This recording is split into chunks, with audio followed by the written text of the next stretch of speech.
a healthy part of conflicts, just like we had that meeting.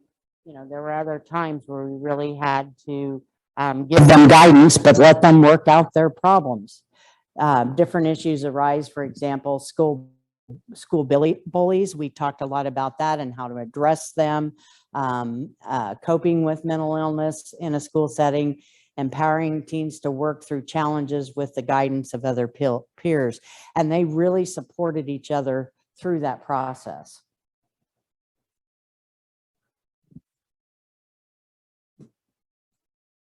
They improved the ability to advocate individually and collectively. It was very important for the youth to be given opportunities to learn those leadership skills. And so we had handouts that gave some ideas, and they planned training sessions accordingly. They did things like they planted gardens in the community. We would have cookouts, and then they would clean the trash in the park. We went to the nursing home, and they took cards and just gave them themselves. They sang, but they were always working on projects. Every year we would have a conference where we'd have a guest speaker. And I remember the first speaker we had, no arms, no legs, no problem. And he came and he threw footballs with them. And he shared with them that they could do anything that they wanted to do. And he gave them, and he inspired hope with them. And every year at that conference, each group would perform on what they've done for the year. Some of them did it in skits. Some of them did it with videos. Some of it did it with stories. But they were able to shine and showcase their projects for the year.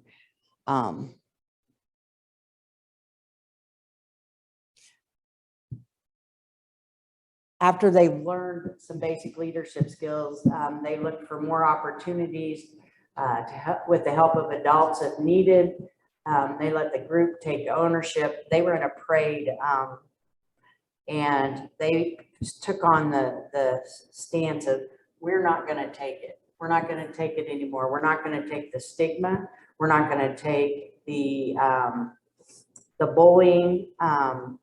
We're proud of who we are. And they were in this parade, and they played this big old jam box in the back of a truck as they were going down the road, and they were throwing their candy, and they had Stomp Out Stigma shirts. And then some of the other groups, they put the video together of some of the stigma stuff. You want to play the "We're Not Going to Take It" video for me?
Isn't that cool?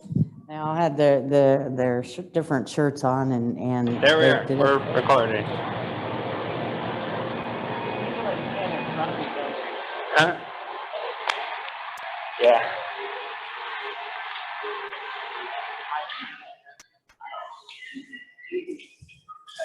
Sorry about that. And we should have brought our Wow.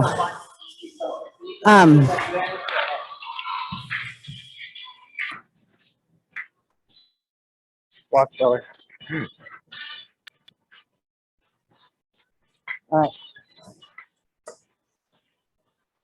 I gotta film Any people's questions so reactions far? too. I feel this came up to where we were doing streaming and live at the same time. So I didn't realize when I sent my PowerPoint in that I wouldn't have my little cheat sheets on my PowerPoint up here. So I'm at a little disadvantage, and I do apologize, but everything you need, all of the rules, all of the monthly goals, the quarterly goals, the yearly goals that were expected, how to put the group together, Robert's rules, icebreakers, everything is uploaded into the conference information. So you will have everything you need to start a group, and more, and use whatever you want.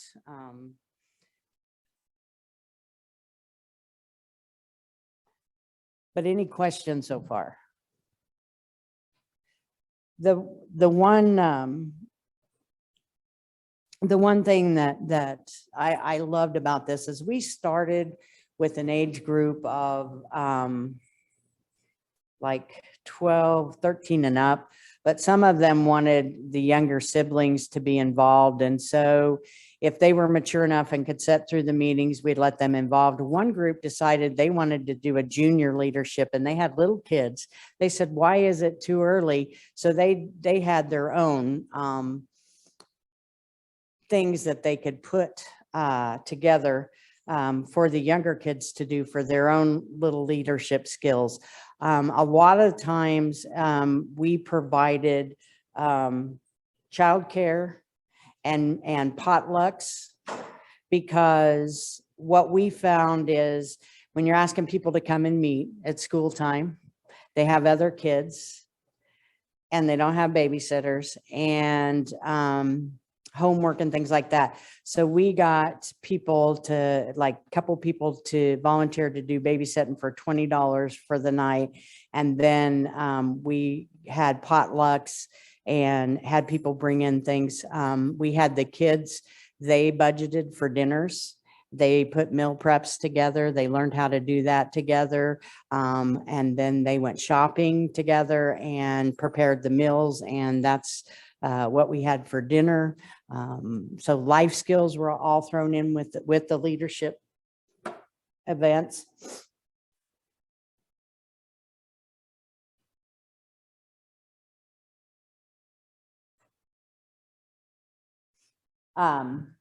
Numerous opportunities are provided for youth to develop friendships, in the role of the adults involved in the group to provide guidance and training. We really worked on self-esteem, higher self-esteem, healthy social interactions. A lot of these kids, when people would come and pull them for different things, we found out they had never been to a school dance.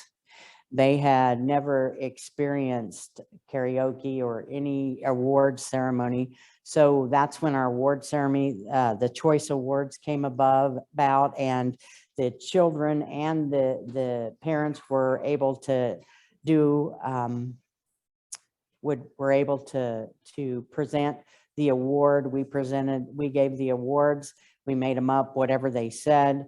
They could dress up. They were invited to come to the award ceremony, or they could wear whatever they wanted. We had karaoke afterwards. We had dances to let them experience some of the things. They were too afraid to go to a school dance. They were too embarrassed, but we gave them those opportunities to have that kind of social interaction. And boy, they did great. So then we came up with a talent show, because we figured that they all had talents, but they were too embarrassed or to show it. So we had talent shows, and I kid you not, Every kid that walked on that stage was just important as the next. I don't care if it was the kid that come up and showed you how to spoke a bicycle wheel, to the kid that had never played a guitar in his life, who sat in a chair and just strummed. He got the same respect from everybody in that room. And I've never seen, you know, I couldn't imagine going into a high school or middle school and seeing kids not, you know, tease, but they didn't. They clapped for him just like everyone else. They had a girl who had a beautiful voice, and she came up and she started singing Joy to the World, and then froze, put the microphone down and ran off the stage. And one of the kids stood up and started clapping and started singing where he left off. And another one grabbed her and brought her back on stage. All those kids stood up and sang with her until she finished that song, to let her be up on stage like everybody else. It broke my heart to see the love and the leadership that these kids had. If we just gave them a chance, we just needed to give them a chance. And they did dances, they did drums, they did all kinds of things.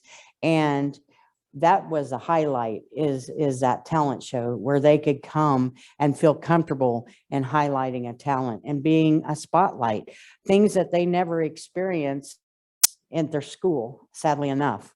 But to give them the experience where they weren't afraid then to go to a school dance, to be a part of something, because they'd actually experienced it. Sometimes we think that, you know, we have to have stricter rules around what we do with our youth, but really just life skills and letting them experience some of the things that other kids experience every day that our kids don't get a chance to do. We've come a long way since then, but back then it was very, very powerful. There's some of the recognition. I gave them big success. Outside recognitions as well, reinforced their behaviors, and the members knew now that their contributions are meaningful. They got letters from some of the legislatures for coming and talking to them, which is pretty big. I've been up there a lot of times. Nobody ever sent me a letter. They just wanted me out the door. Reduce the stigma of mental health. Much progress has been made by advocacy groups and consumer and organizations to change the public's perception of mental illness, but as statistics show, there remains much work to be done. The youth leadership group can affect change on many levels due to their courage to be open, not only about their illness, but their personal experiences with stigma. And that was big. And we're doing now at the Federation, not awareness, acceptance. And that's what it needs to be, acceptance. We don't want to see this stigma anymore. We want acceptance. And these kids were out there promoting that, you know, here we are, accept us for who we are. So they were broken down in quarters. So July and August, they were to increase communications with their parents and families, which I talked about. Sharing of their special talents, which I talked about, reaching out to their community and volunteering with churches, with schools, nursing homes. Reduce stigma, speak up, promoting testimony at Advocacy Day. Looking ahead, what comes after high school? We had them research, and Brad actually did a project for his senior year in high school, and he did a video called Choices, and it starts out with him in high school, and he says, what am I going to do? And it had all of the choices that he could do. And what we found out as a group, and I didn't even know, was what educational opportunities are out there for youth after high school. I didn't know, you know, the Office of Special Ed, how that works, Office of Disabilities in college. I didn't know the accommodations that you could get in college, and that anybody and everybody that wants to go to college really can. There was opportunities, and he interviewed the military, he interviewed jobs, He interviewed community colleges, technical colleges, and he went around to show people all the different options that they had. And these kids studied where their options were and where they could go. And they were so excited when they found out that they too had opportunities that they didn't even think that they could do after high school. We had our year-end celebration where we gave away awards. This video was put together by Brad on how the youth caregivers and parent support coordinator felt about their program. Can you play that video, please?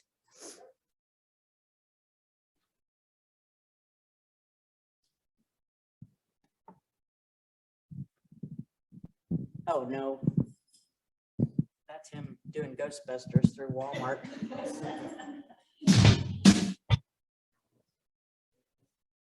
Yes, go to this.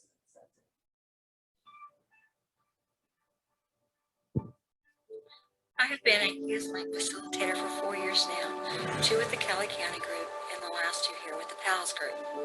I wanted to work really bad on this project as I felt the youth who have a mental illness needed a voice and a positive one. And wow, did this program ever give it to them. In the past 4 years, I have seen kids grow and become more confident in speaking up for services. They are all my heroes.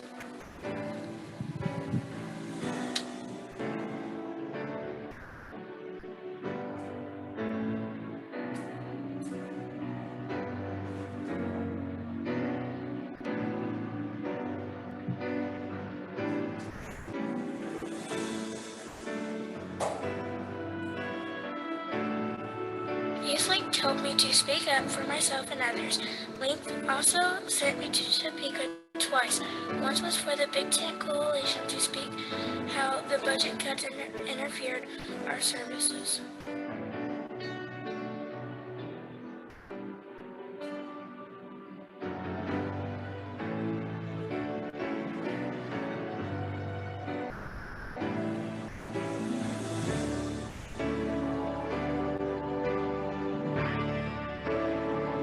I have friends that listen to me and don't judge me.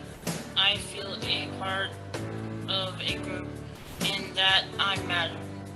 And I have a great time.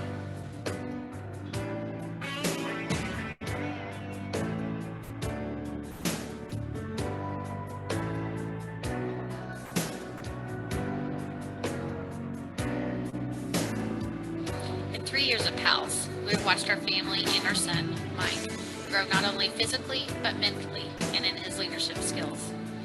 Mike began as a quiet, shy, youngest member of the group, ready to follow anyone who paid attention. He was quickly accepted by all the kids, and we were accepted as a family just as quick. Mike quickly came out of his shell and began making friends, not only in the group, but outside the group, and found that following hadn't gotten him where he wanted to be. Over the years, we have watched Mike step up and share his life not only with those in the group, but with legislators, representatives, school staff, and guests. As families, we've become closer to each other as we share the downs and ups of life. Mike has gone from the shy one in the corner to the president of the group as he tries to communicate better with us and learn how to manage himself, his mental illness, his behaviors, and his relationships with others.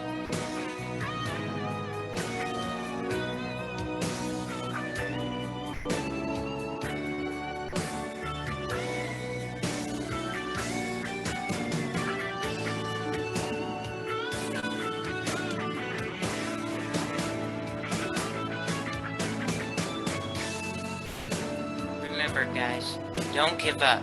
Keep trying to stop the stigma. You guys are doing so great. Even if you don't feel you're making a difference, you are. And believe it or not, you guys have made a big difference. Not only in other people's lives, but mine. I believe you guys can do anything.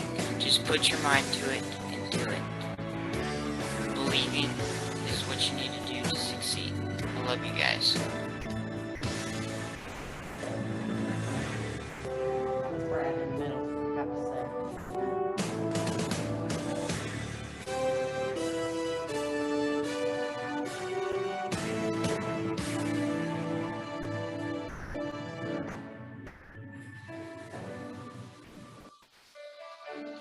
would just like to say I'm grateful that I was able to meet new and interesting people and go to Topeka and be on the governor's subcommittee, and I'm just grateful and thankful for the opportunities.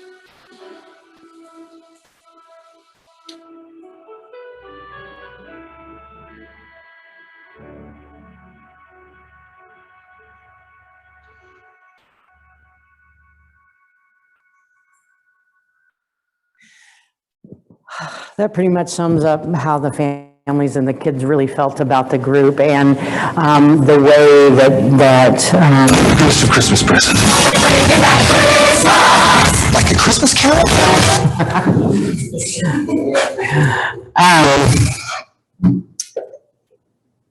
I think that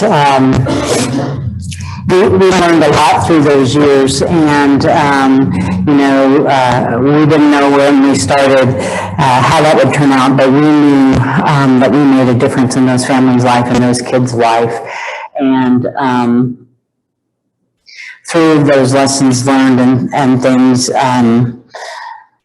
they lost the family when I worked at the Mental Health Association, and so I was laid off, and so shortly after that they did the grant, and I wasn't a part of that anymore, but they've gone on and they've grown it to a bigger deal, and I'll bring Linda up here in a second to talk about that.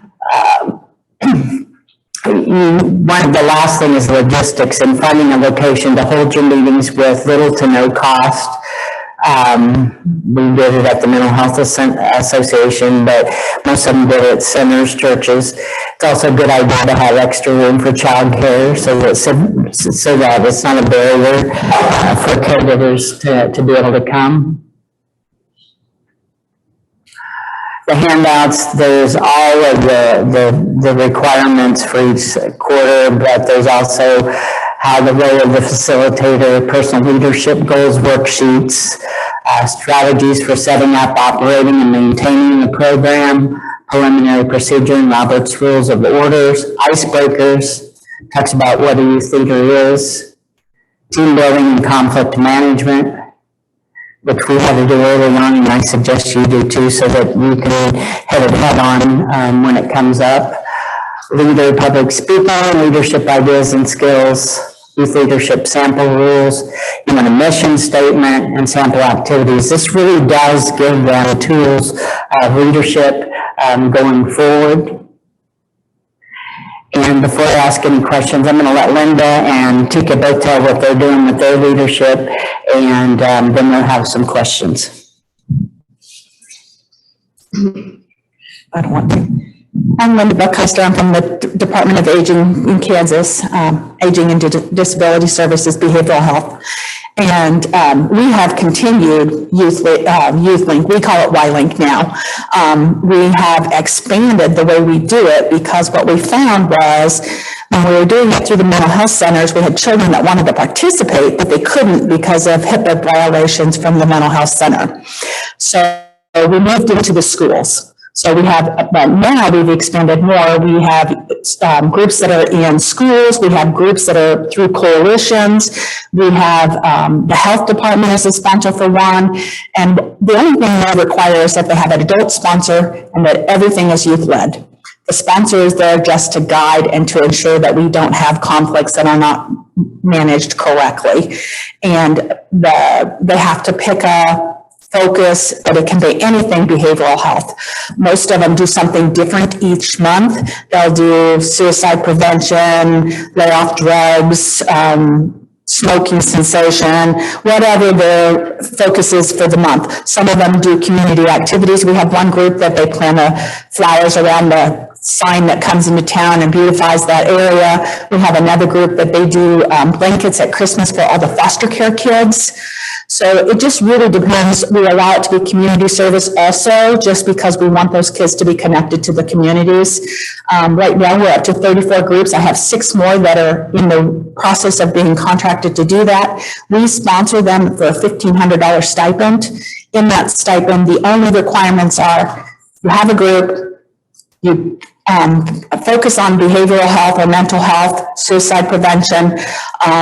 You provide us a quarterly report. We reimburse you for your expenses. You participate in youth advocacy day at the Capitol, and that requires coming to the Capitol and meeting with your legislators. And we do an advocacy training prior to that so that they know how to talk to those people. And then we also do mental health awareness in the month of May so that they do some kind of activity in their community. We have yard signs and they paint windows or just whatever they want to do. We also have a statewide art contest that we have in September where they can submit their art submissions, and it can be anything from a video to sculpture to a painting, poetry. And the youth pick a theme every year. This year it was 988. They haven't judged the work yet, but there's some pretty spectacular stuff out there. And we just keep going and going, just trying to get that youth voice in there. We also have a statewide youth advisory group.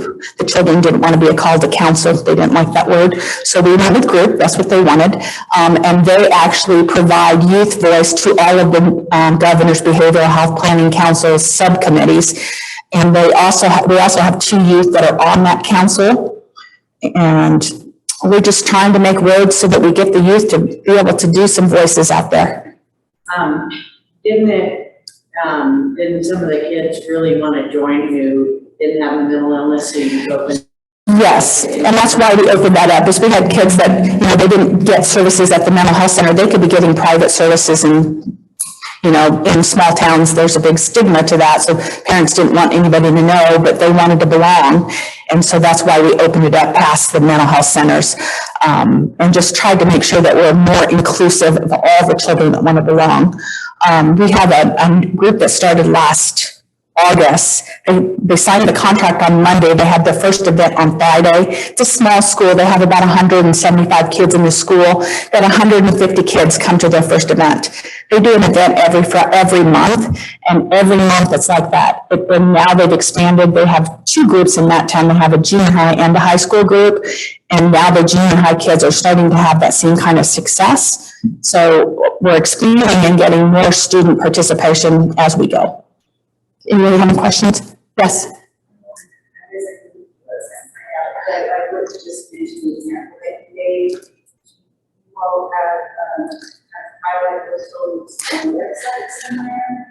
I don't know that we have it on the website, but we do a quarterly newsletter that we have. And if you're interested, I can give you my card and you can email me, and I'd be happy to share that with you.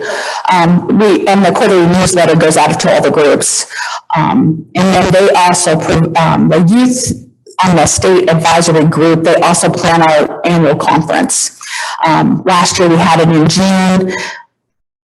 COVID, how the world is gone. We only had about 50 youth attend, but they were very, very happy with the program. We did a event that one of our mental health centers had created, that it ask questions about your social media access and different things, and then they bring it back to how that affects your life and your relationships in your life. It was a very, very good program. But we tried to do something interactive instead of just having somebody stand in front and talking to them. I don't know about you guys, but people just talking to you all day is not something you want to do. So we tried to do fun things. They tie-dyed socks and played cornhole and other games. So they had a lot of fun. Us adults had some fun too. So, any other questions? Okay. You want to talk about North Carolina and what you're doing? Not really, but when you got a friend at a college out, you support your friend, right? Good afternoon. I asked for grace, I got sinuses, okay? I want to talk to you. Sharon has given you the overview of the leadership from their perspective from the organization. I ask of you, each of you, to travel with me through the lens of adults supporting youth. Oftentimes we hear the phrase, let's meet the youth where they are. I ask you to think about, how do you do that unless you take a moment to talk with them, to hear from them, to see what their interests are. So how do we as adults, and in North Carolina, we ask ourselves that question, how do we begin to support our young people and understand their journey, to hear their journey. Oftentimes as families, we feel that we've been beat up, talked about, and feeling, tossed aside because of our children and their lived experience and diagnosis. So can you imagine only what a young person feels? And what does support look like for them? One of the things that we began to do in North Carolina over the years, some of you may have heard of system of care. How many in the room has heard of system of care? To me, that's the best thing since sliced bread. I'll my bread, but it's sliced bread, and I'll tell you why. Regardless if you get the dollars or not, and we were just talking about that, whether you currently or not currently getting those dollars or not, the foundation can forever live and be the compass of your body of work in the organization and the life of our young people. North Carolina, we began implementing the system of care approach for families. Then the interest came for our young people. Of course, the increase within the child welfare system was going out the chart with our young people, our children and our young people being placed in facilities or group homes or what they consider kinship. However, their voice wasn't ever heard because they were caught up within the system. They didn't believe in themselves. So as adults, what we, and especially family members, what we began to do is talk with young people. What do you need? First of all, it wasn't a quick response. And I'll tell you why. And I respect it because our young people didn't trust us as adults. And I get it. And I told them I appreciate them not to. Simply because that said to me, something along the line wasn't feeling right for them. So my question became, what would it take to build trust with you? Trust was a hard thing and continues to be for young people, especially in the educational system and child welfare system. No one provides hope. So how do you support a young person going to leadership when they're not feeling hope within themselves? The conversation began as our young people began to say, I'm tired of having meetings and they telling us what to do.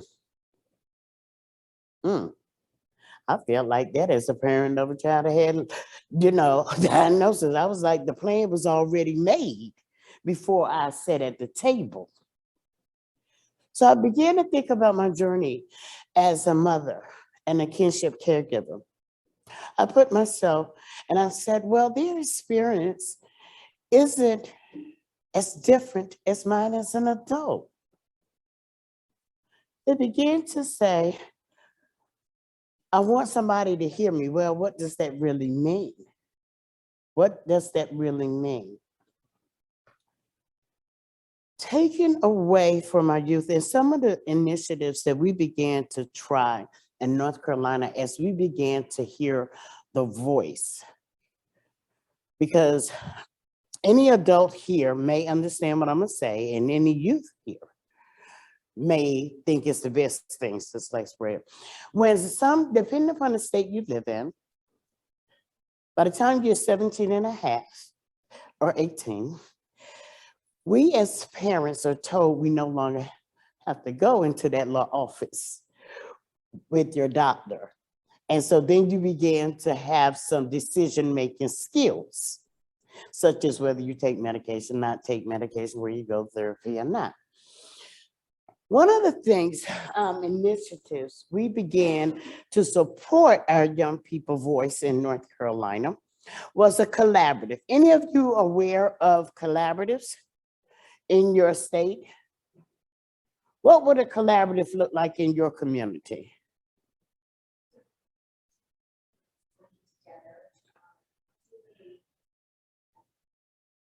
Absolutely.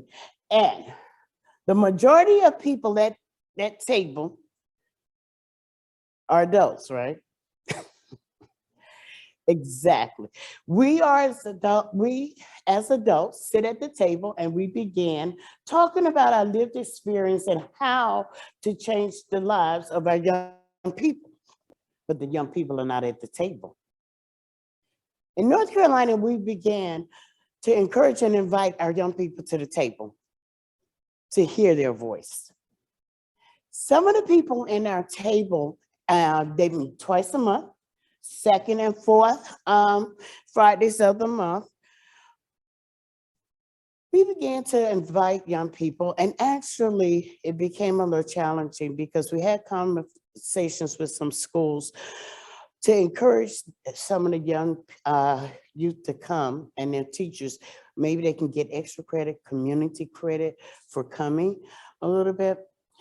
Some of the leaders in our community collaborative was our state leaders, their staff, their division leaders, the school representatives. So beginning when our young people began to share that Miss Sherry didn't like them, they also was in the setting to hear what Miss Sherry was responsible for doing. How can those conversations be better within the education system? So their voice began to be heard. Another initiative we began to implement because our young people began to say, well, everybody's always having these webinars or these meetings with adults. Well, they decided to start something with what's called TAY, Transition Age Youth in the workforce, which is really great because it's youth-led. It's youth-led. What are their interests? Many of our young people are interested in gaining employment. Everyone may not go to college. However, they can still be productive. How do we support that conversation? And that's what one of the initiatives we began to do. Create a transition age group, youth group. They decide what are their topics. And we as adults support them by saying what a deliverable could look like. And if there are costs attached with that, how do we support them financially? Because we do have a level of responsibility. Our youth deserve, people say our youth are our future. My mind says our youth are now. How can they be our future if we do not support, hear, and encourage them along their journey? Some may be exiting hospitals. Does that mean that there's no worth within that individual? Of course there is. So we as adults need to be very open to changing our lenses. There's a program now in North Carolina that's called it has a long name, I'm gonna be honest, but I'm to give you the short version of it, okay? It's called North Carolina Voices Amplified, right? It's housed in a university, okay? Some people may be in their feelings about that. One of the good pieces about it is because the goals are to amplify the voices of our youth and our families. One of the great pieces about being on a university campus is that's an opportunity to educate the educators about a youth, is it not? Phenomenal and awesome. And we do have, some of you may know, if not, you can look him up, Cal Reese. He's a youth coordinator who's overseeing that component of that grant. And to me, that's huge and it's wonderful. We also here, and I didn't know she was going to be here, our community outreach coordinator here, who's Kara, and she and Kyle work together promoting. And I hope she finds that I try to be helpful in their body of work. Those are the things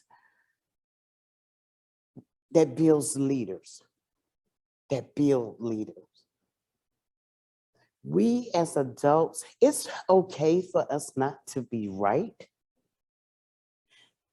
It's really okay if we take moments and learn from our young people. Who has heard of child and family teams? Okay, great process. I have two sons, one with life challenges. Well, be honest, I think both of them, but one of them got a diagnosis. The other one, I think I might have created him one. One of the things that I constantly learn from my young people, this thing that came out some years ago called rap. Y'all familiar with rap? Okay. When I first heard rap years ago, I was so clueless. I didn't understand it. And it kept going and going. And it took me to be a part of a child and family team meeting, because that's a meeting where our young people can lead the meeting. And the young person decided to introduce and share about himself through rap. That was my very first experience of understanding rap. I listened and I heard his journey.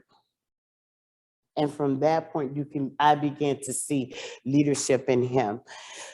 These are quick little initiatives that I hope will give thought to each of you, that when you go back to your community, finding different ways to engage our young people, and many may not cost $1, but any initiative within your community, introduce it to a youth and let them be benefactors of an extra $1 or $2 if you have it.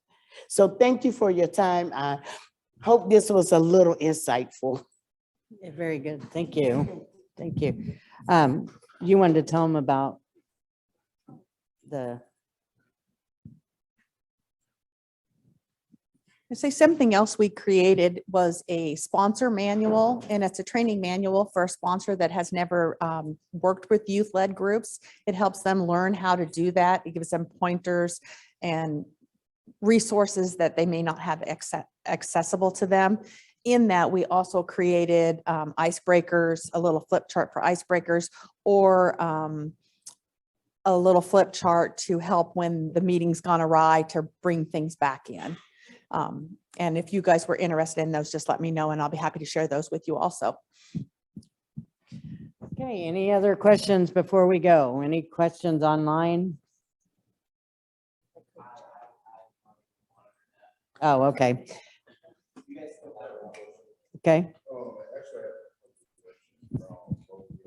My first one was you, during the presentation, you said a lot of sense of really encourage you on your leadership, but I'm wondering how did you make them like sharpen, like skills, like techniques, and practice use to really like develop those skills? There is in the manual, there's 54 pages that you can download or upload. I sent to the conference, and it has guides that we used, and we gave them parameters around different leadership skills. And then they picked the things they wanted to do to develop the skills, and we supported them. So all of those guides are online for you to download and use. But yes, because we gave them parameters and then they came up with their projects.